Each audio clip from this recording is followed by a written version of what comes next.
इस संसार में अगर कोई सत्य है जो स्वयं प्रकाशित है तो कौन है?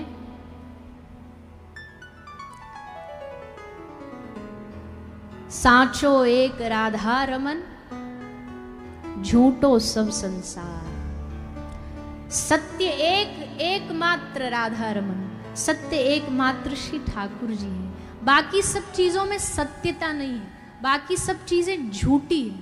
हाँ, ठाकुर जी के द्वारा इस संसार की सृष्टि हुई है ना, भगवान सत्य, इसलिए उनके द्वारा धारण ये संसार किया गया है, इसलिए संसार भी सच्चा लगता है। जैसे उदाहरण के लिए कोई बहुत धनवान आदमी, कोई धनवान महिला नकली हीरों का हार पहन ले, असली डायमंड नहीं है वो, नकली हीरा है, पर वो बहुत धनाढ्य महिला ने पहना, इसलिए उसको देख करके आदमी क्या समझेगा? अरे वाह, बड़ा कीमती हीरा। कोई मतलब नहीं है उसके असली नकली से, पर उसने पहना है, उसने धारण किया है, इसलिए उसे लगेगा कि ये हीरा ही है, ये महंगा हीरा ही है। वैसे ठाकुर जी परम सत्य हैं और उन्होंने संसार रूपी विश्व को अपने लॉकेट में धारण कर रखा है। ठाकुर जी ने धारण कर रखा है, इसलिए हमें संसार भी सत्य लगता है। सब कुछ लग रहा है, देखो कितना बढ़िया ये संसार है, लोग हमारे अपने हैं, ये हमारा अपना है, वो हमारा अपना है। लेकिन अंततो गत्वा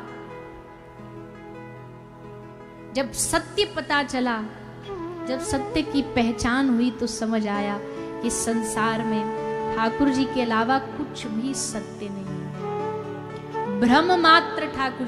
अच्छा, माया क्या है? कहते ना माया माया माया। क्या है माया? जो नहीं होते हुए भी सच लगे, वही माया है। नहीं कुछ भी, पर लग रहा है कि है, वास्तविक लगने लग जाए, वही ठाकुर जी की माया।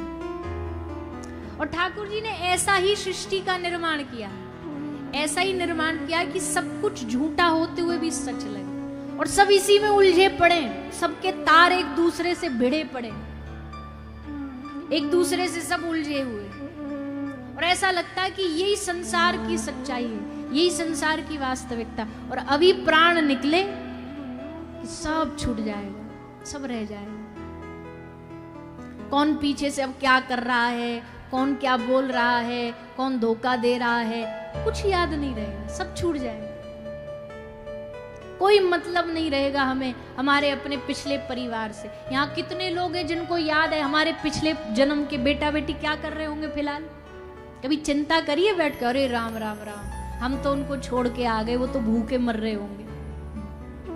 क्या कर रही होगी हमारी पत्नी हमारे बिना, क्या कर रहा होगा हमारा परिवार? किसी को चिंता हुई पिछले जन्म की? तो इस जन्म वाली भी क्या आगे जाएगी? ये भी नहीं जाएगी। पर इस जन्म में वो जो समय होता, वो हमें लगता है यही सच है, यही वास्तविकता है। ठाकुर जी कहते यही तो मेरी माया है। मम माया दुरत्यया मामेव ये प्रपद्यन्ते माया मेताम। एक उदाहरण हमें बहुत बहुत बहुत प्रिय है, भगवत गीता का ये श्लोक है जिसमें भगवान कृष्ण ने कहा है, देवी हुएशा गुणमयी मम माया दुरत्यया। मेरी माया से हे पार्थ, हे अर्जुन, कोई बच नहीं पाया, न राजा, न रंक, न कोई साधु, न कोई महाराज, कोई बच ना पाया मेरी माया से। सब इस माया में पड़े ही हैं, फंसे ही हैं, पर एक व्यक्ति बच सकता है। मामेव ये प्रपद्यन्ते माया में ताम तरन्ति ते। आपने कभी चक्की चलती देखी हो, आटा पीसने वाली हाथ वाली चक्की? अब तो खैर कहीं बची नहीं, पर कभी देखी हो चक्की तो दो पार्ट होते हैं, दो पल्ला होते हैं पत्थर के, और उसमें बीच में अनाज डाला जाता है और उसे घुमाया जाता है। दो पाटन के बीच में साबुत बचाना कोय, चलती चाकी देख के दिया कबीरा रोए, और दो पाटन के बीच में साबुत बचाना, सब पिस जाता है, सब दाने पिस जाते हैं। पर ठाकुर जी कहते सब नहीं पिसते, उसमें से एकाध दाना कोई छिटक करके इधर जहां उसके चारों ओर थोड़ा गड्ढा होता है, खाई होती है, वहां गिर जाता है। और वहां जो गिर जाता है और चुपचाप कोने में छुपा दबा बैठा रहता है, अब चाकी चलती भी रहे, पाठ चलते भी रहे, तो भी उस दाने को पीस नहीं सकता है। ठाकुर जी कहते वैसी माया की चक्की चल रही है, सब पिस रहे, पर जो छिटक करके आके चुपचाप मेरे पांव मेरे चरणों को पकड़ के बैठ जाता है, उसको माया कभी भी परेशान नहीं कर सकती, उसे नहीं पीस सकती। बाकी तो दुनिया में तुलसीदास बाबा कहते देव दनुज मुनि नाग मनुज सब माया विवश बिचारे। देवता दानव कौन बचा इस माया से, मनुष्य तो पूछो ही नहीं, मनुष्य तो दिन रात नाचो बहुत गोपाल अब में इसी माया में घूम रहा है, नाच रहा है। पर जिसने मामेव ये प्रपद्यन्ते, मेरे चरणों को पकड़ लिया है, ठाकुर जी कहते उसको माया स्पर्श नहीं करती है, उसको माया परेशान नहीं करती है, तड़ पाएगी नहीं। हाँ, संसार के तो भैया सुख दुख ये तो जीवन का हिस्सा, ये नहीं छूटने वाला, पर ठाकुर जी की शरणागति, ठाकुर जी के चरणों को पकड़ने से हमारा हृदय एकदम उनके चरणों में बैठ कर के ही शांत हो सकता है, उनके चरणों में बैठ के ही खाली हो सकता है। प्रार्थना करो ठाकुर जी से, हम पर ऐसी कृपा करो हे दीनानाथ, हे दीन बंधु, इस विचलित हुए हृदय को अपने चरणों से जोड़ लो, इस भागते हुए इस मन को अपने हृदय से लगा लो। दौड़ते दौड़ते जैसे कोई मृग हिरन पूरे जंगल में खुशबू की उस चाह में भागता है, पर भूल जाता है कि उसकी नाभि की कस्तूरी से खुशबू आ रही है, वैसे हमें भी याद नहीं है कि जो सुख हम संसार में ढूंढ रहे हैं, भाग रहे हैं, इससे मांग रहे हैं, उससे हाथ जोड़ रहे हैं, उससे पैर पकड़ रहे हैं, उससे भीख मांग रहे हैं, हमें नहीं पता कि वो सुख, वो आनंद कृष्ण रूप में, श्री राधा रानी के रूप में हमारे हृदय में बैठा है, हमारे चित्त में बैठा है। कभी भगवान के सामने जाके कह रहे प्रभु मेरे दुख दूर कर दो, कभी कह रहे हैं मुझे उससे प्यार दिला दो, कभी वो रिश्ते की भीख मांग रहे हैं। ठाकुर जी कहते मेरे पास आकर के तू इन सब चीजों के लिए आता है, इन सब चीजों की मांग के लिए आता है। कभी मेरे सामने बैठ करके अश्रु बहा के कहे कि हे नाथ मुझे बस अपनी कृपा दे दो, मेरा हृदय अपने चरणों से जोड़ लो, इस हृदय को शांत कर लो। इस संसार में भगवत कृपा से बड़ी कोई चीज नहीं है, भगवत कृपा सबसे श्रेष्ठ है। और कृपा भी ठाकुर जी की कोई ऐसी नहीं है कि सीजनल कृपा हो या भेदभाव वाली कृपा हो, 12 मासी कृपा है। कभी भी किसी भी क्षण उनके चरणों में बैठ के उनकी कृपा की मांग करो, रोते रोते। ठाकुर जी ये भी नहीं कहेंगे कि पहले क्यों नहीं आया था, कहेंगे जब तुझे याद आई, जब तुझे मेरा स्मरण हुआ तभी से कम तू आया तो, कम से कम मेरे पास आके बैठा तो। देरी भी कौन कहता है भगवान के घर में देर है, अंधेर नहीं, देर भी नहीं है, देर है हमारी पुकार में, देर है हमको याद करने में। हम बैठे बैठे संसार को कितनी बार याद करते हैं, जिनसे हमारी प्रीति उनसे दूर रहते हैं ना, तो दिन भर उनका स्मरण रहता है, क्या कर रहे होंगे, क्या खा रहे होंगे, कैसे होंगे। पर ठाकुर जी की स्मृति जिस दिन अपने आप हमारे हृदय में आने लग जाए, स्वतः ही आने लग जाए। अभी इस समय वृंदावन में ठाकुर जी कौन सी लीला कर रहे होंगे, श्री जी कौन सी लीला कर रही हूँ, ये स्वतः हमारे हृदय में आने लग जाए, समझो कृपा बरस गई, कृपा हो गई। अरे भैया इस संसार की वस्तु पा लेना कृपा नहीं है।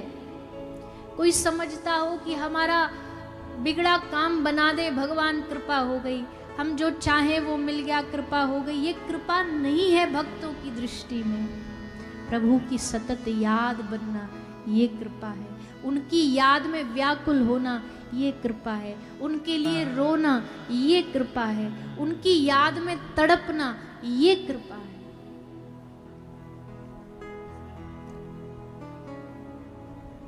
कितना ठाकुर जी को आनंद आता होगा जब कोई भक्त उनके चरणों में बैठ करके उनकी स्मृति करता है, उनको याद करता है। भगवान को कैसे खुश करेंगे हम, आप सोचो ना। हमारे घर के ठाकुर जी की मूर्ति है, कैसे खुश करेंगे हम। आप उनको श्रृंगार भी कर रहे हो, आप उन्हें फूल माला भी चढ़ा रहे हो, आप अगरबत्ती भी लगा रहे हो, पर वो आपका थोड़ी है, वो तो बाजार से खरीद कर लाए हो। अपना क्या है आपका। भोजन भी बनाया तो सामग्री भी बाजार से आई, वस्त्र बनाए वो भी बाहर से आ गया, फूल माला खरीद के मार्केट से ले आए। हमारा क्या है, हमारा एक ही है। जब हम भगवान के सामने बैठ करके उनको याद करें, उनके लिए रोएं, उनकी स्मृति करते हुए उन्हें पुकारें कि हे प्रभु अब बहुत हो गया, इस संसार में भटकते भटकते जीवन निकल गया, एक नहीं कितने निकल गए, ऐसे ये भी निकल जाएगा, पर अब मैं आपके चरणों में आया हूँ, आपके चरणों से जोड़ लो, मुझे अपने हृदय से लगा लो, मुझे अपने गले से लगा लो। ये भटकाव बंद कर दो, ये नाटक बंद कर दो।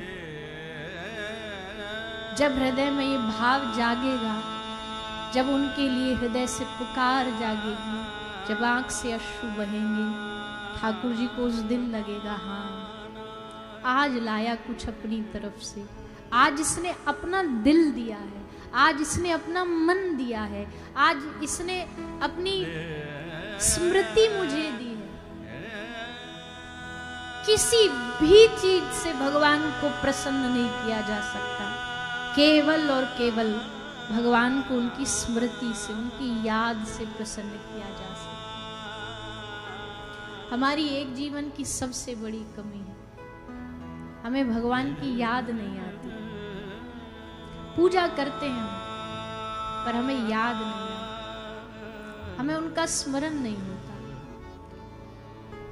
जब याद आएगी, जब याद तुम्हारी आती है, मैं तेरे दर पर आता हूँ, अपने सुख दुख को हे ठाकुर मैं रो रो तुम्हें सुनाता हूँ। किसको सुनाओगे अपना दुख? संसार वालों को सुनाओगे?